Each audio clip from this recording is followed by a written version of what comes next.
Awni yang ma bi amina pate dumambake. Amina farni mugu kari tende. Awo farni koni ale manake chugo amba ale tende degui. Wasanga pateka ke yapadi na sorola maize na bambulu ambo doni ndron kala ubatu abe mana doni.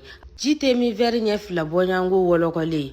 Ambe fununan kala kani sigi kerefe aga yele. Na yele la minge ame soroka na kanga farnina. Nyano che ame koko doni kanga farnina.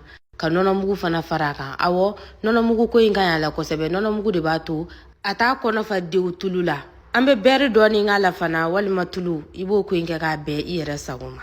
Ambe shefan dingelinchi ka kala. Ama nga fununa nji nkala kasoroka nyami ni dabosa. Ama sebe korode dunyana sako ine ni mano. Iba jiko jate mine fana sabula farnu jimi chugute kilini. Ama sebe koro fanga dasha kuna sisa. Faka nyami ne kosebe. Neta ingu mina jimbulu doni. Ode atu nye mugu doni nkala. Bara nyana amba datuku ka abla funde ni mayro la erifla faka funu. O wati konna na mina nga sugobu sote.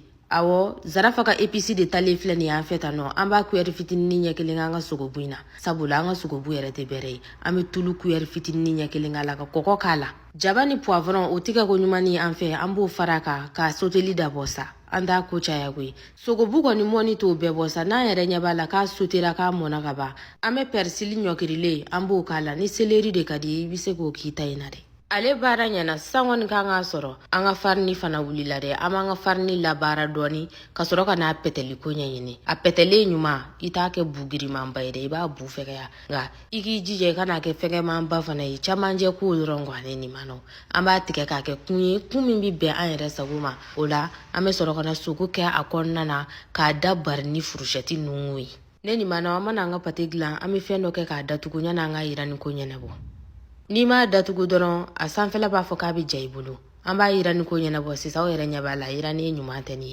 ite tasuma chaya ko ite tasuma dogoya fana ni mago be zarafa ka APC la nega juru te jaka au bismillah